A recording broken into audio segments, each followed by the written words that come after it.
ఈ ఉప్పల్ హిల్స్ స్థలం ఏదైతే ఎంపిక చేశారో ఈ స్థలం పైన చెరువు లేదు, కింద కాలువ లేదు. కేవలం ఈ యొక్క ప్రాజెక్ట్ యొక్క కాస్ట్ పెంచాలని, ఆ రకంగా కాంట్రాక్టర్ల జేబులు నింపాలని, దండుకోవాలన్నటువంటి ఆలోచనతో ఎంపిక చేసినటువంటి యొక్క స్థలాన్ని మాత్రమే మేము వ్యతిరేకిస్తున్నామని చెప్పని నేను పేర్కొంటా ఉన్నా.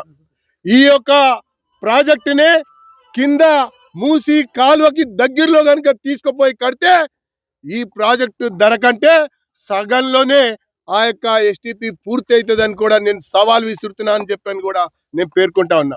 కాబట్టి ఈరోజు ఈ యొక్క పౌరుల యొక్క మద్దతుతో, భారతీయ జనతా పార్టీ యొక్క అండతో ఈ యొక్క ఎస్టీపీ యొక్క స్థలాన్ని మార్చాలన్నటువంటి ఆలోచనతోన మేము ఈరోజు నిరసన తెలియజేయడానికి వచ్చామని చెప్పని నేను పేర్కొంటా ఉన్నా. ఇలాంటి యొక్క నిరసనను కూడా పరిణామాలు చాలా తీవ్రంగా ఉంటాయని చెప్పని నేను హెచ్చరిస్తా ఉన్నా. ఈరోజు శాంతియుతంగా సాగుతున్నటువంటి ఒక ధర్నా, శాంతియుతంగా మా యొక్క అభిప్రాయాన్ని వెలుబుస్తున్నటువంటి ఒక నిరసన, ఈ యొక్క నిరసనని స్వాగతించాలి, సహకరించాలి. దాంతో పాటుగా ఇప్పటికీ కూడా ఒకవైపున నల్ల చెరువు సుందరీకరణ కాల, ఇంకొక వైపున మూసి కాలువకు సంబంధించినటువంటి పనులు కూడా ఎక్కడిదక్కడనే ఉన్నాయి. ఇదే ఎస్టీపీ కనుక ఆ మూసి కాలువ దగ్గరగా కట్టినట్టయితే ఎంతగానో ఉపయోగకరంగా ఉంటుంది, దాని లక్ష్యాన్ని నెరవేర్చినట్టుగా కూడా ఉంటుందని చెప్పని నేను పేర్కొంటున్నా.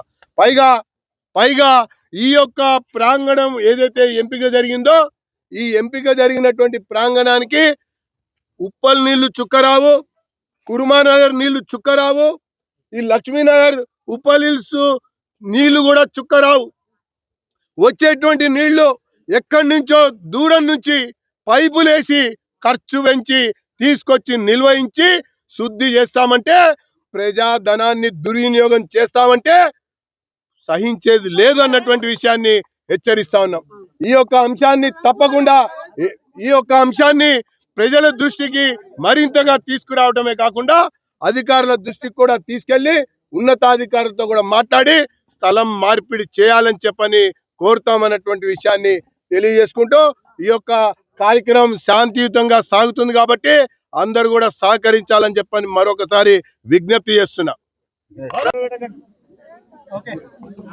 ప్రజాస్వామ్యంలో నిరసన తెలియజేసే హక్కు ప్రతి ఒక్క పౌరుడికి ఉన్నటువంటి ఒక హక్కు అని రాజ్యాంగమే చెప్తా ఉన్నది. ఒకవైపున ఈ యొక్క ఉప్పల్ హిల్స్ ప్రాంగణంలో నిర్మించాలని ఆలోచిస్తున్నటువంటి ఎస్టీపీ యొక్క స్థల ఎంపికలోనే అక్రమం జరిగిందని చెప్పని నేను తీవ్రంగా ఆరోపిస్తా ఉన్నా. అమృత్ పథకం కిందట మురికి నీరును శుద్ధి చేయాలని, చెరువు నీటిని కూడా శుద్ధి చేయాలని, కాలువల నీటిని కూడా శుద్ధి చేయాలని కేంద్ర ప్రభుత్వం యొక్క నిధులతోన అమృత్ అనే పథకం కింద కొన్ని వందల కోట్ల రూపాయలని హైదరాబాద్ మహానగరానికి ఇచ్చివేయడం జరిగింది.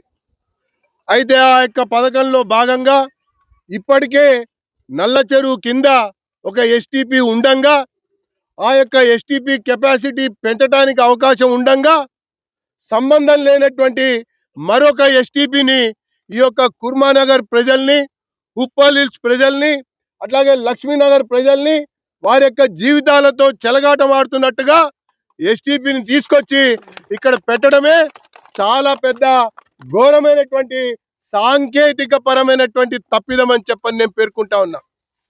ఇప్పటికే నేను ఒక ఇంజనీర్గా ఉన్నతాధికారుల దృష్టికి కూడా ఈ అంశాన్ని తీసుకెళ్ళడం జరిగింది. స్వయంగా ఎండి గారే రేపు మీరు చర్చలకు రమ్మని వారు ఆహ్వానించినటువంటి విషయాన్ని కూడా నేను మీకు తెలియజేస్తున్నా. ఎక్కడైనా సరే, ఏ రాష్ట్రంలో అయినా సరే చెరువుల పైన ఆ యొక్క ఎస్టీపీల యొక్క నిర్మాణం జరుగుతుంది, కాలువల పైన ఎస్టీపీల నిర్మాణం జరుగుతుంది. ఆ చెరువులోకి వచ్చే నీళ్లు, ఆ కాలువలో పారే నీరు శుద్ధి చేసి వదలటమే ఈ ఎస్టీపీల యొక్క లక్ష్యం. అమృత్